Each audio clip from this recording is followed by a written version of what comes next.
बिस्मिल्लाहिर्रहमानिर्रहीम। अस्सलाम वालेकुम माय डियर स्टूडेंट्स। सबसे पहले आप लोगों को वेलकम है द एक्सीलेंस एकेडमी प्लेटफॉर्म पर। स्टूडेंट्स, आज हमने फर्स्ट ईयर बियोलॉजी का चैप्टर 5 लेक्चर 9 और आज का हमारा टॉपिक है लाइफ साइकिल ऑफ बैक्टीरियोफेज को डिस्कस करना है। इस टॉपिक से रेलिवेंट जितने भी शॉर्ट क्वेश्चन या एमसीक्यूज होंगे वो भी हम साथ साथ डिस्कस करेंगे ताकि आप लोगों को पेपर सॉल्व करने में बहुत आसानी हो। लाइफ साइकिल ऑफ बैक्टीरियोफेज की जब हम बात करते हैं तो डियर स्टूडेंट्स, यहाँ पे हमारे पास दो तरह के लाइफ साइकिल हैं बैक्टीरियोफेज के, एक लिटिक साइकिल, दूसरा lysogenic cycle. Lytic cycle of bacteriophage के तमाम स्टेप्स को और पहले हम डिस्कस करेंगे और फिर हम इसकी डायग्राम को डिस्कस करेंगे। लेकिन उससे पहले आप लोगों से रिक्वेस्ट है कि अगर आपने अभी तक मेरे चैनल को सब्सक्राइब नहीं किया है तो काइंडली आप मेरे चैनल को लाइक, शेयर एंड सब्सक्राइब कर दें। Thank you. फर्स्ट स्टेप है attachment of virus to bacteria. First step में वायरस जो है बैक्टीरिया के साथ आके अटैच करता है। सेकंड स्टेप में जो वायरस है वो अपना डीएनए होस्ट के अंदर इंजेक्ट करता है जिसे पेनिट्रेशन भी कहते हैं। थर्ड स्टेप में रेप्लिकेशन होती है वायरल डीएनए की और सिंथेसिस होती है प्रोटीन्स की होस्ट सेल के अंदर। फोर्थ स्टेप में असेंबलिंग होती है वायरल डीएनए और प्रोटीन्स की और फिफ्थ स्टेप में होस्ट सेल की लाइसिस हो जाती है, होस्ट सेल की ब्रस्टिंग हो जाती है। फर्स्ट स्टेप में अटैचमेंट होती है वायरस की यानी कि बैक्टीरियोफेज की बैक्टीरिया के साथ। तो डियर स्टूडेंट्स, फर्स्ट स्टेप में जब बैक्टीरियोफेज आके अटैच करता है बैक्टीरिया के साथ तो बैक्टीरिया की सेल वॉल के ऊपर कुछ खास रिसेप्टर लगे होते हैं। सिर्फ उन्हीं रिसेप्टर के साथ आके जो वायरस है यानी कि बैक्टीरियोफेज है ये अटैच कर जाता है उन्हीं रिसेप्टर के साथ आके। उन रिसेप्टर के अलावा बैक्टीरिया की पूरी सेल वॉल के ऊपर कहीं भी बैक्टीरियोफेज अटैच नहीं कर सकता।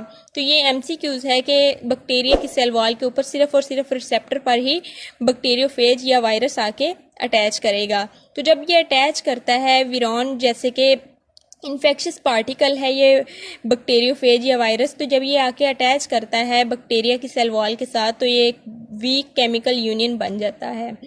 सेकेंड स्टेप में entrance of viral DNA into host यानी कि पेनिट्रेशन होती है। वायरल डीएनए इंजेक्ट कर दिया जाता है होस्ट के अंदर। तो देखते हैं कि किस तरह से होता है ये। डियर स्टूडेंट्स, जब पेनिट्रेशन होती है ना तो बैक्टीरियोफेज की टेल के पास एक खास एंजाइम है जिसे लाइसोजाइम एंजाइम कहते हैं। इस एंजाइम का काम ये होता है कि इसने बैक्टीरिया की सेल वॉल के अंदर एक होल बना देना होता है, एक सुराख करता है और जिससे फिर वायरल डीएनए बैक्टीरिया के यानी कि होस्ट के अंदर चला जाता है। तो ये भी एक एमसीक्यूज है कि बैक्टीरियोफेज की टेल के पास कौन सा एंजाइम है, लाइसोजाइम एंजाइम है। डियर स्टूडेंट्स, इसमें प्रोसेस ये होता है कि जो बैक्टीरियोफेज जो है जो आके अटैच करता है वायरस की बैक्टीरिया की सेल वॉल के ऊपर, तो ये बैक्टीरियोफेज की टेल शीट जो है यहाँ पे आपको दिखाई भी गई है, टेल शीट कॉन्ट्रैक्ट करती है और टेल कोर ये दरमियान में आपको दिखाई गई है। टेल कोर जो है ये फोर्स करती है डीएनए को, वायरस डीएनए को के बैक्टीरिया सेल के अंदर चले जाओ, बैक्टीरियल सेल वॉल को पार करके और बैक्टीरियल सेल मेम्ब्रेन को पार करके। तो इस तरह से ये जो वायरल डीएनए है ये बैक्टीरिया के अंदर होस्ट के अंदर चला जाता है जिसे पेनिट्रेशन कहते हैं। थर्ड स्टेप में रेप्लिकेशन होती है वायरल डीएनए की और सिंथेसिस होती है प्रोटीन की, ये भी वायरल प्रोटीन्स ही होती हैं। इस स्टेप को हम मल्टीप्लिकेशन भी कहते हैं। डियर स्टूडेंट्स, जब वायरस जो है ये बैक्टीरिया यानी कि होस्ट के अंदर चला जाता है बैक्टीरियोफेज तो ये जाके होस्ट की यानी बैक्टीरिया की बायोसिंथेटिक मशीनरी को संभाल लेता है।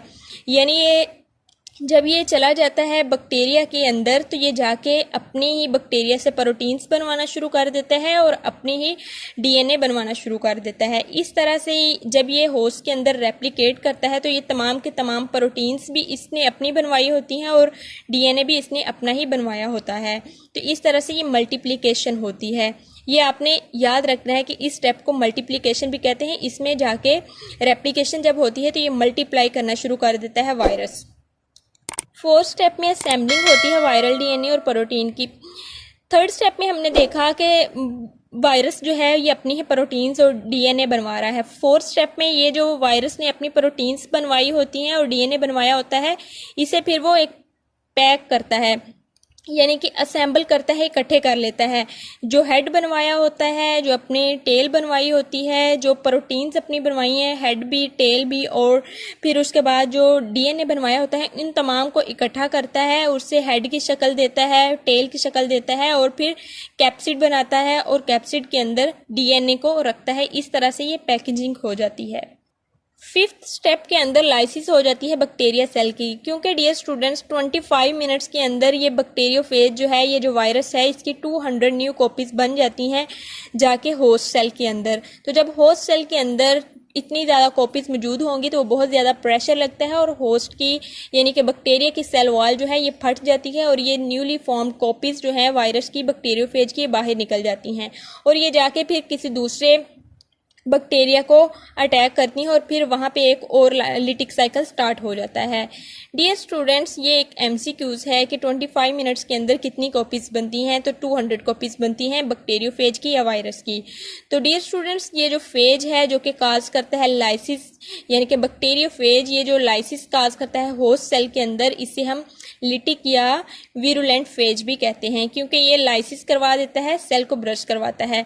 तो यहाँ पे हम डायग्राम से अब इजीली समझ सकते हैं कि सबसे पहले अटैचमेंट हुई, बैक्टीरियोफेज आके रिसेप्टर्स जो थे बैक्टीरिया की सेल वॉल पे वहाँ पे आके अटैच हुआ। सेकंड स्टेप में पेनिट्रेशन हुई, यानी कि अपना डीएनए जो है वो इंजेक्ट कर रहा है होस्ट सेल के अंदर, बैक्टीरिया के अंदर। थर्ड स्टेप में देखें रेप्लिकेशन हुई, जिसमें अपनी प्रोटीन्स बनवा रहा है बैक्टीरियोफेज जो है, वायरस अपना हेड, अपनी टेल्स वगैरह बनवा रहा है वायरस से, बैक्टीरिया से बनवा रहा है। फोर्थ स्टेप में असेंबली हुई, ये जो हेड की शक्ल उसमें कैप्सिड आ गया, डीएनए आ गया और ये तमाम असेंबली हुई और फिर इसके बाद फिफ्थ स्टेप में आके लाइसिस हुई, यानी कि 25 मिनट्स के अंदर 200 न्यू कॉपीज़ बन गई जो कि फिर सेल को ब्रश करके बाहर निकल गई।